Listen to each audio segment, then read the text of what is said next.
Hi అండి, welcome to our channel. మన channel ఎంతగానో ఆదరిస్తున్న మీ అందరికీ చాలా చాలా థ్యాంక్ యూ సో మచ్. ఈరోజు వీడియో ఏంటంటే కువైట్లో అయితే చెకింగ్ అండి. చెకింగ్ చాలా ఎక్కువగా ఉంది. దాని గురించి ఎందుకు ఏమిటి అంటే అయితే ఇక్కడ గవర్నమెంట్ ఒక 2 నెలల క్రితం అయితే ఇక్కడ కానూన్ అని పెట్టిందండి. ఎందుకంటే వాళ్ళకి అకమా లేని వాళ్ళు ఇంటికి వాళ్ళ దేశాలకు వాళ్ళు వెళ్ళిపోమని చెప్పి అయితే ఇక్కడ గవర్నమెంట్ అయితే పెట్టింది. అది ఇండియా వాళ్ళకే కాదండి, ప్రతి దేశం వాళ్ళకి కూడా పెట్టారు. పెడితే వాళ్ళు ఏం చేశారంటే కొంతమంది మాత్రమే వెళ్ళారు. చాలా మంది వరకు కూడా ఏం పర్లేదులే, ఇంకా కొన్నాళ్ళు చేసుకుని వెళ్ళిపోవచ్చు, మళ్ళీ వెళ్తే రావడానికి ఉండదేమో, వెళ్తే ఇంటికాడ ఎలా ఉంటుందో పరిస్థితి అని చెప్పి చాలామంది చెకింగ్లు ఏమి ఉండవులే, మామూలే కదా అని చెప్పి అయితే చాలామంది వెళ్ళడం మానేశారు. వాళ్ళ వల్ల ఇప్పుడు అకమాలు డబ్బులు ఇచ్చి లక్షలు ఇచ్చి అకమా కొట్టించుకున్న వాళ్ళకి కూడా రిస్క్ వస్తుందండి. ఇప్పుడు అకమాకి డబ్బులు ఇచ్చి చాలామంది మగలంటూ చాలామంది డబ్బులు ఇచ్చి లక్షలు ఇచ్చి కొట్టించుకున్న వాళ్ళకి కూడా రిస్క్గా ఉంది. ఇప్పుడు అలాంటి వాళ్ళు వెళ్ళకపోవడం వల్ల దాని గురించి మొన్న 1వ తారీఖుతో అయితే కానూను ముగిసిపోయిందండి. ఆపేశారు. 2 నెలలు 3 నెలలు అయిపోయింది. కానూను అయితే ఆపేశారు మొన్నటి నుండి. జూలై 1వ తారీఖు నుంచి అయితే మామూలుగా లేవండి చెకింగ్. 7 సంవత్సరాలు బట్టి కూడా వీళ్ళు ఇదే చూడడం, ఇంతలాగా చెకింగ్ పెట్టడం అనేది. జూలై 1వ తారీఖునే 350 మందిని అయితే పట్టుకున్నారు ఒకే ఒక రోజున. ఇంకా ఈ కాడి నుంచి ఇంకా ఎంతమందిని పట్టుకుంటారన్నది తెలియదండి. అది కూడా ఎవరినంటే 20 సంవత్సరాలు బట్టి 30 సంవత్సరాలు బట్టి అకమాలు కొట్టించుకోకుండా ఇక్కడ పనిచేస్తూ ఇంటికి వెళ్లకుండా ఇక్కడే ఉండిపోయి చేసిన వాళ్ళు అయితే పట్టుకొని అయితే మన పోలీసులు ఇక్కడి నుంచి 4 రోజుల్లో అయితే ఇంటికి పంపించేస్తున్నారు. దానికోసం కానూన్ పెట్టినప్పుడే వీళ్ళందరూ ఉపయోగించుకొని ఉంటే చాలామంది వెళ్ళిపోయి ఉంటే బాగుండు. కానీ కొంతమంది వెళ్తే మళ్ళీ ఇంటికాడ పరిస్థితి ఎలా ఉంటుందో, మళ్ళీ వస్తామా రామా అని చెప్పేసి చాలామంది అయితే ఉండిపోయారు. ఈ కానూన్లో మాత్రం ఎవ్వరు వెళ్ళలేదండి. ఇక్కడ గవర్నమెంట్ అవకాశం ఇచ్చింది, ఆ అవకాశాన్ని వినియోగించుకోలేదు. దాని గురించి వాళ్ళు ఏంటంటే ఇక్కడ ఇంకా ఎంతమంది తాగున్నారు, ఎంతమంది ఉన్నారు అకమా లేకుండా అని చెప్పి వాళ్ళ కోసం అయితే వీళ్ళు తనిఖీలు మొదలెట్టారు. మామూలుగా లేవని చెకింగ్లు. ఇంతకుముందు అసలు ఇంతకుముందు అయితే ఇంతలా ఉండేది కాదు చెకింగ్. ఏదో మామూలుగా ఎక్కడికైనా వెళ్ళినప్పుడు ఏదో మామూలుగా ఉండేది. ఇప్పుడు ప్రతి దగ్గర కూడా ప్రతి బస్సుని ఆపుతున్నారు, ప్రతి కార్ని ఆపుతున్నారు, ప్రతి ఫ్లాట్కి కూడా వెళ్తున్నారు. చాలా దారుణంగా అయితే ఉంది ఇక్కడ చెకింగ్. మీరు ఇంటికాడ ఉన్న వాళ్ళు అనుకోవచ్చు, దేనికి మీరు చెకింగ్ అంటే దేనికి, ఏం పని చేస్తారో, మీరు దేనికి భయపడుతున్నారని చెప్పి అయితే అనుకోవచ్చు. ఇక్కడ పని చేయడానికైతే ఎవరి దగ్గర అయితే మనం వీసా తీసుకుంటామో వాళ్ళ ఇంట్లోనే చేసుకోవాలి. బయట ఉన్న వాళ్ళు ఏంటంటే కువైట్ వాళ్ళు బయట వీసాలు అమ్ముతారు. వాళ్ళ దగ్గర తీసుకొని మనం బయట పని చేసుకుంటే అది నేరం, తప్పు కింద ఇక్కడ ఉంటుందన్నమాట. అలా చేసుకోకూడదు. ఎవరింట్లో మనం పనికి వచ్చామో వాళ్ళ ఇంట్లోనే చేసుకోవాలి.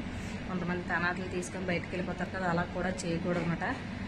దాని గురించి సూన్ వీజా అయితే చేసుకోవచ్చండి. సూన్ వీజా అయినా సరే వాళ్ళు ఏ కంపెనీ అయితే సంబంధించిందో ఆ కంపెనీలోనే చేసుకోవాలి.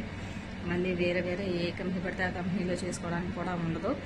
దాని గురించి అయితే ఇప్పుడు చాలామంది చాలా జాగ్రత్తగా ఉండాలని అయితే అనుకుంటున్నాను. అకమా ఉన్న వాళ్ళు వెళ్ళిపోతారు, పట్టేసుకుంటే వాళ్ళు వెళ్ళిపోతారండి. ఎందుకంటే వాళ్ళు అకమా లేదు కాబట్టి హ్యాపీగా వెళ్ళిపోతారు. అకమా ఉండి 1,50,000 2 లక్షలు ఇచ్చుకొని అకమాలు కొట్టించుకున్న వాళ్ళు కనుక గమ్మున ఏదైనా సరే చాలా బాధ కదండి. దానికోసం ఇక్కడ ఉన్న పరిస్థితి మీకు తెలుస్తుందని చెప్పైతే కొంతమంది ఇక్కడ ఉన్న వాళ్ళు కూడా ఈ వీడియో కొంతమంది చూస్తే మీరు డైరెక్ట్గా మామూలుగా మీరు ఇంటికి వెళ్ళిపోయి ఎంబసీ ద్వారా ఇంటికి వెళ్ళిపోయినా పర్లేదు.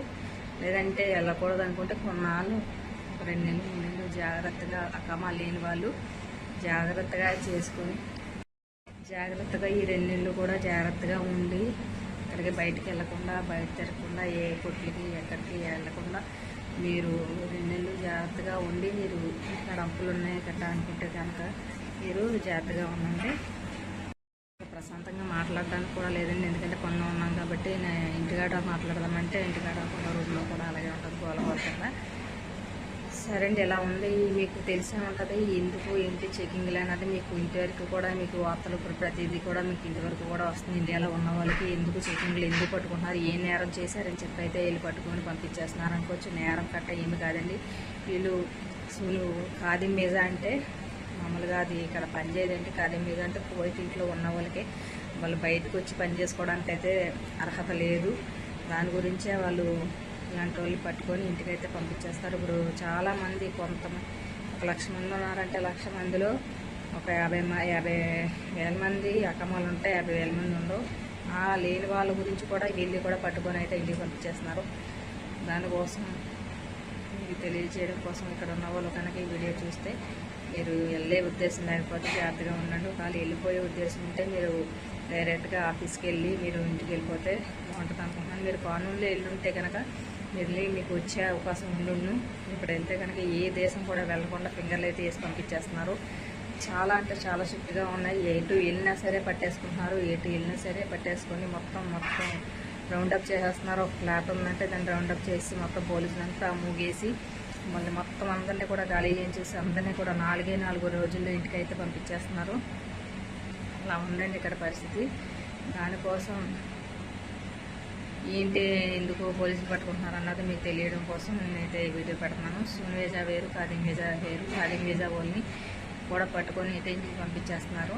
దానికోసం కువైట్ ఇంట్లో ఉండిపోయి చేసుకున్న వాళ్ళకి అయితే పర్లేదు. ఇలా రోడ్ల మీద తిరిగి ఆ పనికి ఈ పనికి నడుచుకొని వెళ్ళి చేస్తే కొంచెం ఇబ్బందిగా ఉంటుంది, తెలిసిందే కదా. దానికోసం మీరు ఇక్కడ ఉన్న వాళ్ళు జాగ్రత్తగా ఉంటారని అయితే నేను వీడియో పెడుతున్నాను. ఓకే అండి, బాయ్.